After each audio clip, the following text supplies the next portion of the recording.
এ বুড়ি বলে কি অগুণ কৃষ্ণ সার যত দিতে পারো কবুতর আলু আলু ও বুড়ি কৃষ্ণ সার কথার অর্থ জানো? জানি তো বিয়া কালো বর্ণের হরি কালো বর্ণের হরি লক্ষ লক্ষ সাধারণ হরিণ জন্মগ্রহণ করার পরে একটি মাত্র কালো বর্ণের হরিণ জন্মগ্রহণ করে।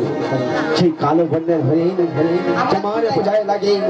আমি যত দেব ততই তুমি খাবে, এতই তোমার মহত্ব। তাহলে এখানে শেষ নেই, শেষ আরো আছে আরো আছে। আচ্ছা এরপরে আর কি আছে? কি আছে? একটু মাংস খাবো। এই তো এত মাংস খেলে আবার মাংস? আচ্ছা কি মাংস খাবে শুনি? ইচ্ছা করে খাইকে মাংস লক্ষ্যচারী লক্ষ্যচারী ইচ্ছা থাকে খাইকে মাংস লক্ষ্যচারী রাজা করে ইচ্ছা থাকে খাইকে মাংস 4 লক্ষ রাজহংস আরো যত দিতে পারো বিরাজ বিরাজে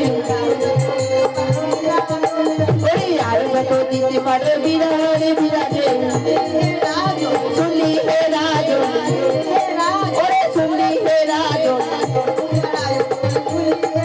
আজি মোরে পূজার আয়োজনে শুনলি হে রাজ মোরে পূজার আয়োজনে বিরাজে বিরাজে বিরাজে বিরাজে খাইতে গেলে ইচ্ছা মাংস 4 লক্ষ রাজহংস হাজার করে ভগবত গান এগুলো তোর মতন দেবীর পূজায় লাগে। আমি শুনছি আর অবাক হয়ে যাচ্ছি, তুই কোন জগতের দেবী? দেবী সত্য যুগের জীবন তোর মতন দেবীর এত কিছু লাগে। চেদায় আমার এই ভাঙার ভাড়া ঈশ্বর তাকে একটু ভিন্নপাত্র দিলে সে হয় সন্তুষ্ট। তোর পূজায় এগুলো লাগে, তাই তাহলে এখানে শেষ? আরো আছে। এরপরে আর কি আছে? শুনবো তো। শঙ্কপুরি খয়ে ডালা মত আদি চাপা শঙ্কপুরি খয়ে ডালা মত আদি চাপা কলা শঙ্কপুরি খয়ে ডালা মত আদি চাপা হরি শঙ্কপুরি খয়ে ডালা মত আদি চাপা কলা হরি নদী তো দিবি বিরাট পর্বত সমান হরি নদী তো দিবি বিরাট পর্বত সমান আমার ডাইনে বায়ে দিবি রে ডাইনে বায়ে দিবি রে আজি নইবি দে ডালা বিরা ডাইনে বায়ে দিবি রে হরি নইবি দে ডালা বিরা ডাইনে বায়ে দিবি রে রাজা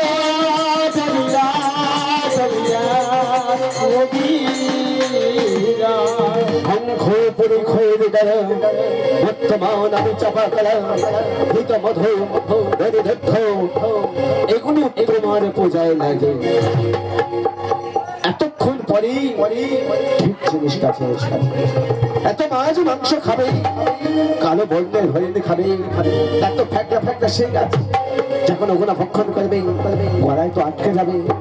গলায় যখন আটকে যাবে নিজের হাতে ওই শঙ্কপুরি খয়ের ডালা বর্তমান আদি চাপা কলা একসঙ্গে মিশ্রণ করে নিজের হাতে নিজের পেট যেটা খাবে সেটা লাগে বাবা। আমি শুনছি আর অবাক হয়ে যাচ্ছি। এত কিছু কোনো দেবীদের পূজায় লাগে। আচ্ছা বেশ, তাহলে এখানেই নিশ্চয় আরো আছে। ওই এত কিছু খাবার পরে মিষ্টি না খেলে তো হবে। আচ্ছা মিষ্টি তাহলে তোকে আমি যদি গুজিয়া দিই? খাবো না, এখন ময়দার গুজিয়া ভালো লাগবে না। গুজিয়া হবে না, তাহলে যদি গজা দিই? খাবো না, শক্ত। তাহলে হবে না, নরম জিনিস খাবি। তাহলে যদি আমি ল্যাংচা দিই? পোড়া গন্ধ, কালো কালো সর্বনাশ করেছে, সব কিছুতে অসুবিধা। তাহলে এতক্ষণ ধরে তোমার সঙ্গে কথা বলে যা দেখলাম তোমার মনে খুব পেঁচ। ওরকম একটা মিষ্টি আমার জানা আছে, ওই পেঁচানো জিলিপিটা যদি চেটপেট করবে, খাবো না। এগুলো খাবে না। এরপরে আর কোনো মিষ্টি আমার জানা নেই। তুমি কি খাবে? আমার চাই গন্ডা গন্ডা চিনির মন্ডা যত দিবি আমায়, গন্ডা গন্ডা চিনির মন্ডা যত দিবি আমায়, গন্ডা চিনির মন্ডা যত দিবি আমায়, গন্ডা গন্ডা চিনির মন্ডা যত দিবি আমায়। বিলাসী পারো মন, বিলাসী মনোবারো আসি রাজারে হরি বৈদুর্য মনোবারি আসি রাজারে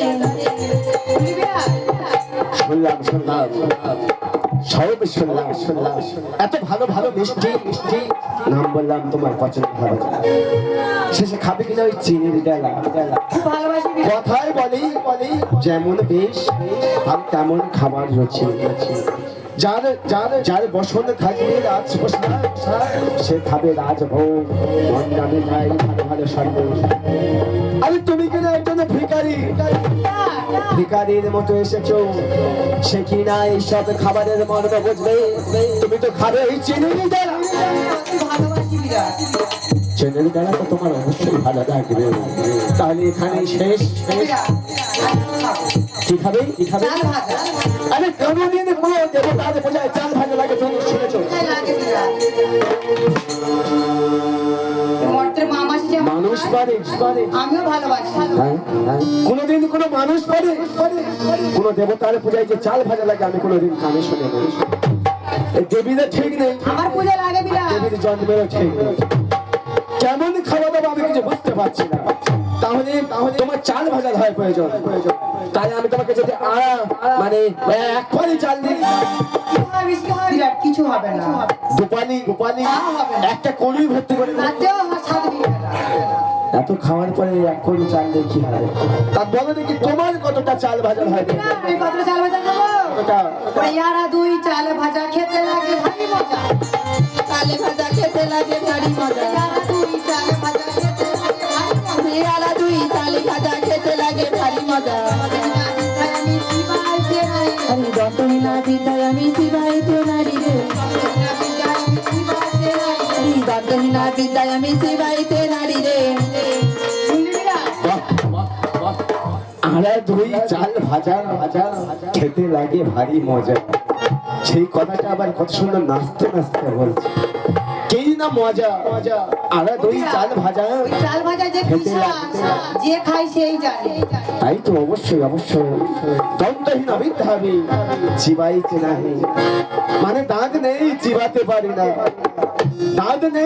পারি না তুমি আর দুই চাল ভাজা খাবে আর যদি দাঁত থাকতো তুমি কতটা খেতে বলতে চাই সূর্যটা থেকে সূর্য অস্ত গুনে গুনে 50 চাল ভাজা খেতাম শুনে নাও কথায় আছে নেই কাজ তো খই ভাত সূর্য উদয় থেকে সূর্য অস্ত যাওয়া পর্যন্ত কোনো কাজ নেই একটাই কাজ খাওয়া আর খাওয়া পূজায় লাগে তাহলে এখানেই শেষ এত কিছু খেয়েছি আর একটা কথা বলি বিরাট তোর বাড়িতে কোনো অতিথি আসলে আমি কি করি প্রথমে অতিথি আসলে বাবা এটা তো ভালো প্রশ্ন যদি অতিথি আসবে তাকে সাদর আপ্যায়নে এনে বসার জায়গা করে দেবো তারপর তাকে পা ধোয়ার জল দেবো পা ধোয়ার জলের পরে জল খাবারে কি খাবে জিজ্ঞাসা করবো ও বিরাট আমার তো কোবরাস তাটুকুও জুড়লো না খাবার সাথে জল তো দিবি অতিথি যদি অতিথির মতো হয় তাকে সাদর আপ্যায়নে ঘরে এসে বসানো হয় আমরা তো তোর মধ্যে যদি ঘরে নিচে লুকিয়ে থাকে সেই সব অতিথিকে ঘরে ঘরে বের করে দিতে হয়। সোজাসুজি বল আমি জল খাবো হ্যাঁ বিরাট আমি জল খাবো জলের যখন হয় জল তাহলে ওইখানে একটা পচা নালা হয়ে যাচ্ছে ওই পচা নালায় জল ঢুকে যাবে ওই নালা জল যে গন্ধ ওই নালার জল হবে না তাহলে আমি যদি পুষ্করণীর জল দিই ও বিরাট বর্ষার সময় যত নোংরা টোংরা গিয়ে ধুয়ে পড়ে সেই পুষ্করিণী জলে সেই জল আমি খাবো না তাহলে যদি আমি তোমায় গঙ্গার জল দিই ও বিরাট ওই গঙ্গায় যে কত মোরগ ভেসে যায় সেই জলও খাবো না তাহলে এত জল খাবে না নিশ্চয় সমুদ্রের জল খাবে ও বিরাট চাকরি করে দিন খেয়েছে সমুদ্রের জল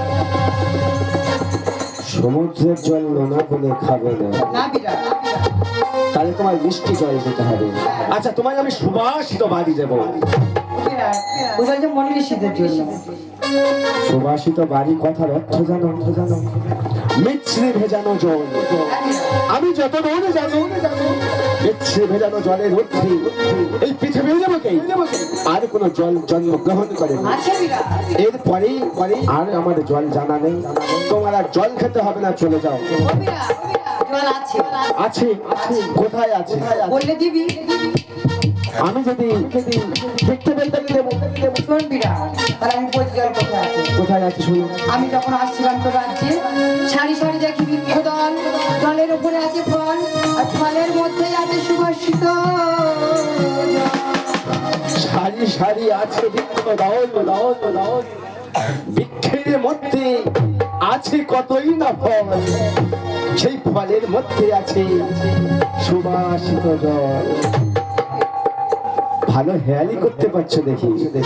আচ্ছা বলো তো এত হেয়ালি ছেড়ে আমাকে সত্য কথাটা বলো, কোন জলে তুমি পান করো? বিরাট কোন জল? বলতে চাই ওই অসংখ্য ডাবের জলে সপ্তসাগর ভরে দিলে, অসংখ্য ডাবের জলে সপ্তসাগর ভরে দিলে, এই অসংখ্য ডাবের জলে সপ্তসাগর ভরে দিলে, ওরে অসংখ্য ডাবের জলে সপ্তসাগর ভরে দিলে, মাত্র তৃষ্ণা নিবারণ ওরা যাবে। কিন্তু মাত্র তৃষ্ণা নিবারণ হয় রে। অসংখ্য ডাবের জলে সাউথ সমুদ্র ভরে দিলেই কিঞ্চিত মাত্র তৃষ্ণা নিবারণ হয়। হ্যাঁ বিরাট সারাতে সমুদ্রের জল কেউ কোনোদিন পান করতে পারে না। কেউ দুটো সাগরের জল আমি পান করি, আর পঞ্চম সাগরের জল আমার মস্তক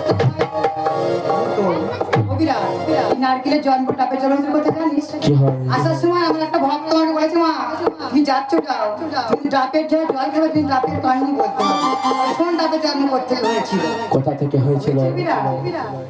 তবে শোন, যখন মর্তের বুকে সৃষ্টিকর্তা যখন আমার মানব সৃজন করে, তখন ভোলানাথ শঙ্কর আমার গিয়ে বলে, এ প্রভু কি তৈরি করছো? মানুষ তৈরি করছো। কি তৈরি করছো? মানুষ তৈরি। কি তৈরি করছো? মানুষ তৈরি করছি। আবার বলে কি তৈরি করছো? তখন তোর মাথা তৈরি করি। তখন তোর আমার বললো তাকে বলে তাহলে আজ থেকে আমার মাথা হয়ে থাক ওইটা। সেই মাথা হলো ভোলানাথের মাথা, নারকেল। আচ্ছা নারকেল বাবা মহাদেব। তখন আর একজন স্বয়ং মা গঙ্গা দেবী এসে বলে, ও প্রভু তুমি সর্বদাই তোমার মস্তকে ধারণ হয়েছে, তা তুমি যখন যাবে আমার সাথে নিয়ে চলো মর্তের বুকে। তারপর তখন ভগবান মহাদেব আমার বর দিলে, ঠিক আছে গঙ্গা দেবী, মস্তকে যেমন সারা জীবন আমি তোমার ধারণ করে রেখেছি, আজ থেকে আমার বুককে তবে তোমার স্থান দিলাম, নারকে তুমি জল হয়ে থেকে যাও। তার মানে আরো আছে বিরাট। আচ্ছা সবে শোন, শুরু করেছি বাবা। আচ্ছা তখন স্বয়ং মা কালী গিয়ে বলছে, বলো না তুমি যখন সমর্থ ধামে যাচ্ছ না, আমি তোমার সাথে যেতে চাই। আচ্ছা তখন ভোলানাথ বলে, হে মা কালী, সর্বদাই তুমি আমার বুকে বিষ্ণুপাত লেগে রয়েছে, তাই আমি সর্বদাই তোমার ওই মস্তকেই রাখবো। তাই তুমি আজ থেকে ডাবে শীষ হয়ে যাও।